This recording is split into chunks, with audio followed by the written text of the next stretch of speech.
we're working with the worst case scenario where there is no power, no sewing machine, but a mask has to be made. Hi everyone, if you're new, this is Naturally Afro Sis. In today's video, I'm going to be making a face mask. Today, I've watched a lot of videos on reusable face mask, and what prompted me to do that is one particular video. It was on Facebook. I don't really know who that person was, who did the hashtag masks for all.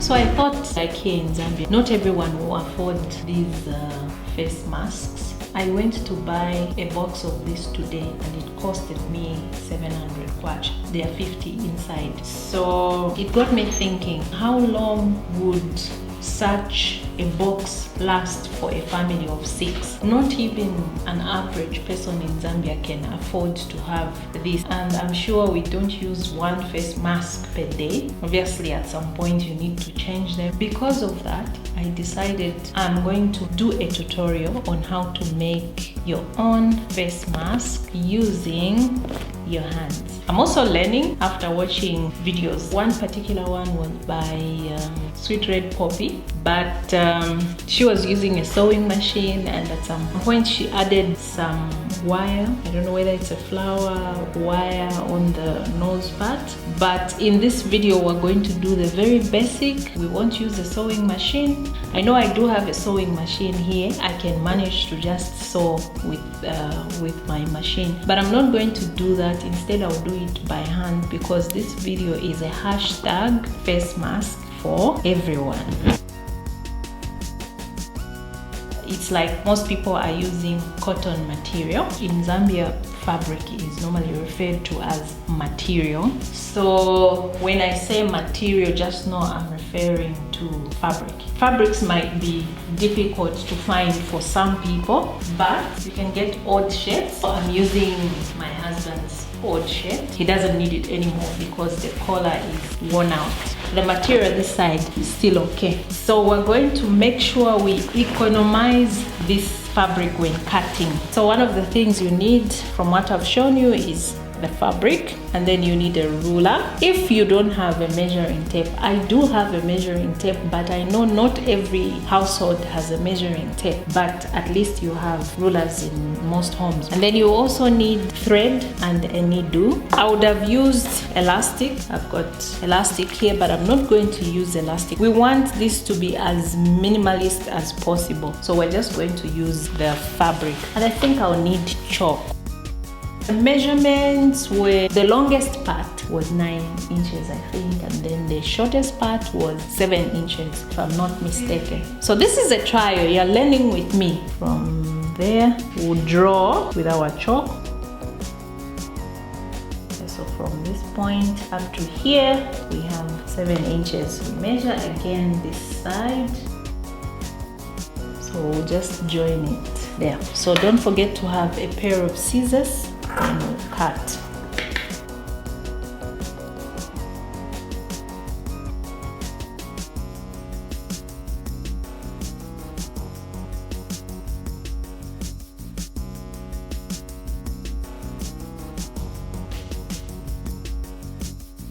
So we have this piece which we are going to use now to trace. Instead of doing measurements again, we'll just put it here and trace. I'm using a wrong pair of scissors, but it's doing the job.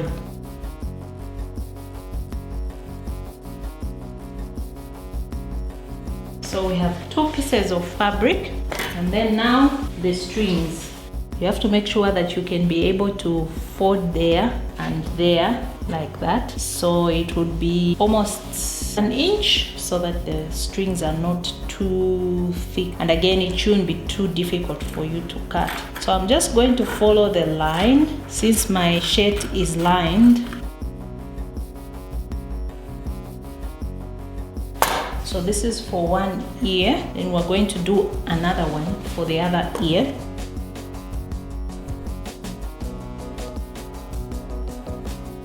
So I'm just following the lines. If you want to be very, very accurate, you can use chalk.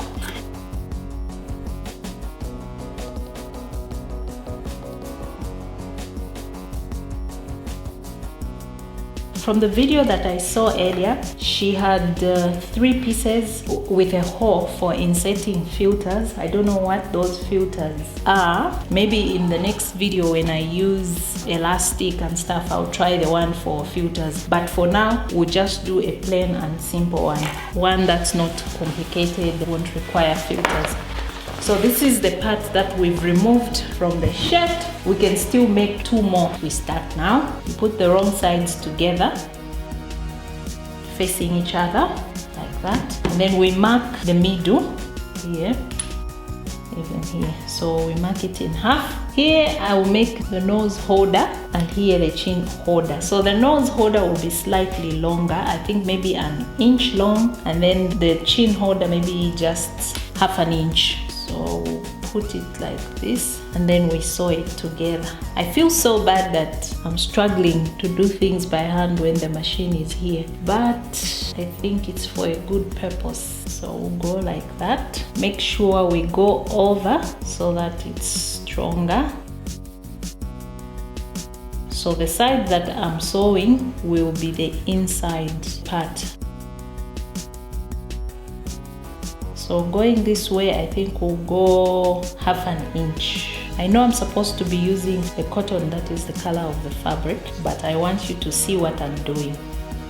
So I cut, and then I do the same this side, except this side it will be shorter than here, and it won't go inwards very much.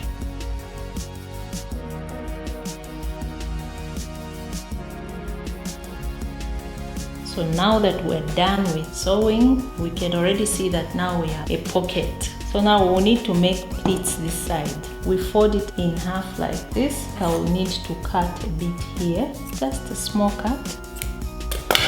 Yeah, so that we come and do the pleats again. So that our pleats will be from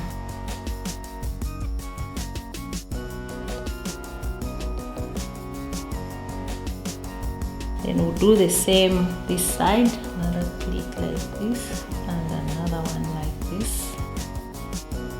Yeah, so already we've seen that our mask is slowly forming. What we need to do now is to cover this side and this side, meaning we need another piece like this. Since this is not long enough, we'll use it to cover this side. Our inside is this one and our outside is there.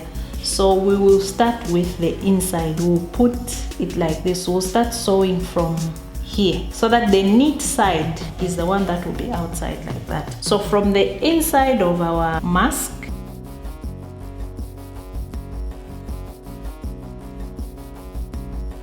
so now we need to just sew here. So if it was a sewing machine, it would have rushed. Okay, my home economics, is it home economics or homecraft teacher used to tell me to hold the needle like this so that you don't prick yourself. You'll bear with me, that was a very long time ago.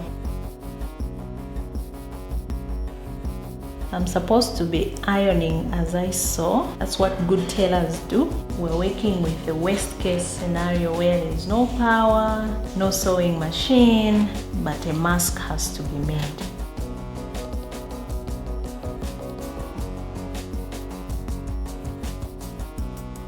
We're done here like this and we go over. This was our inside and that's where you start from, so that it comes like this and then you end up with your front so that you make it neater.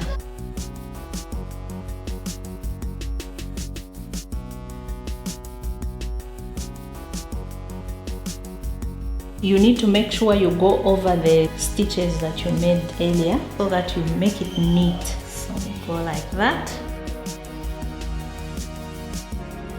And then you sew. So now it has to be a little bit neater since this is the side that will be showing. So you need to make them as small as possible so that even if they show, they kind of look like it's the machine that was doing and not hand, and as close to the edge as possible.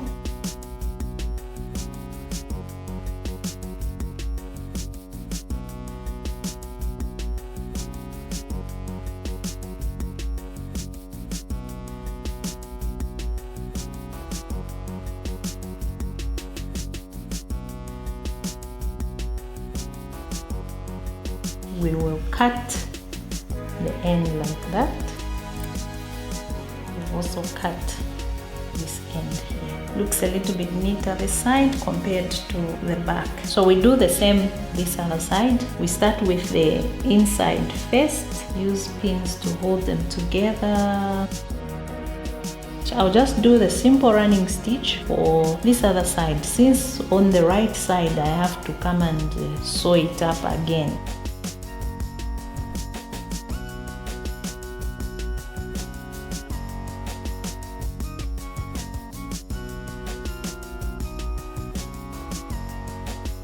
So we remove all the pins and we go to the right side. So at this point we're supposed to go to iron, but we're not going to do that. I know this is a very bad habit. So we will fold with our nails like that.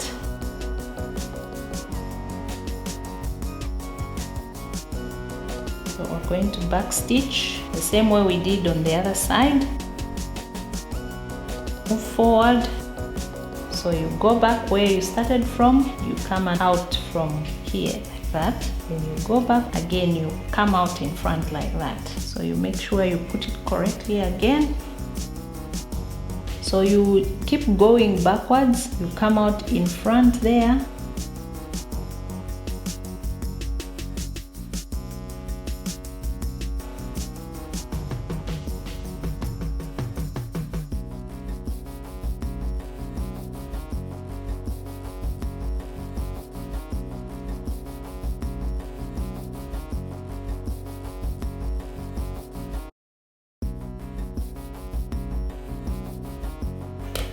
Yeah, so we have,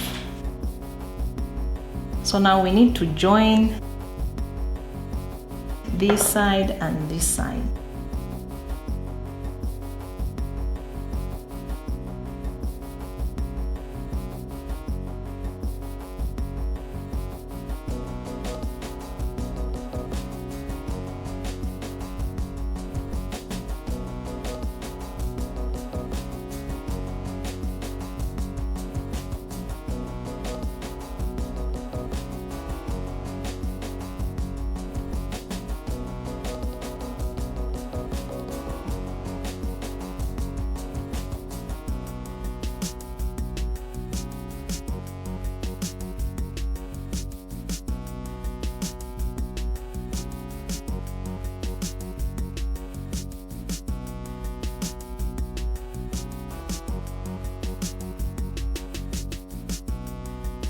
So the inside is done like that. Now we flip it to do the right side.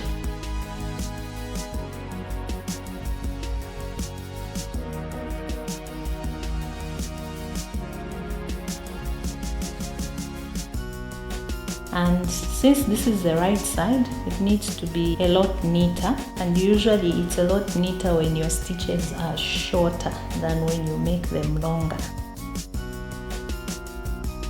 Make sure you put it nicely. Okay, so maybe let's put a pin so that we don't have to start putting it back nicely.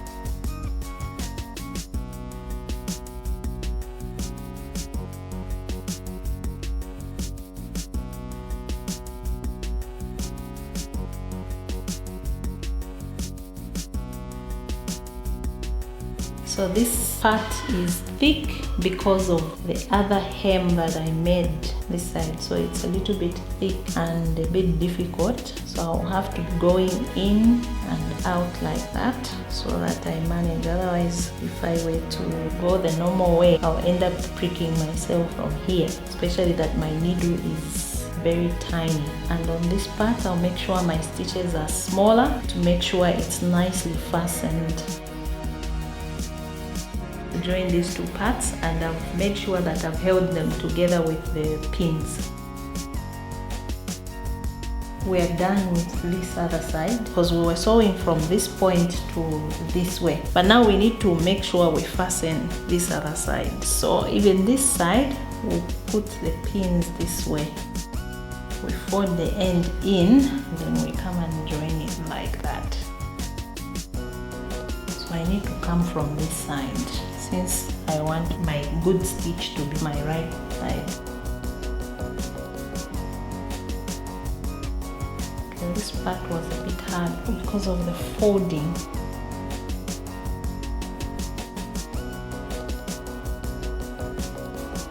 Now we need to work on this other side. So what we did on the other side is what we're going to do this other side. Instead of making this video too long, I'll speed through this other side. Again, we start from the wrong side. We start from the inside. So we need to make sure it's in the middle. So the middle is, yeah, so we put the middle of this right here in the middle where we've put our pleat for the nose.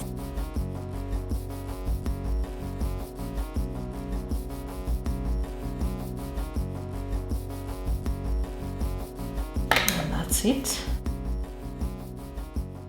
We are done. So the proof of the pudding is in the tasting. I'm nervous.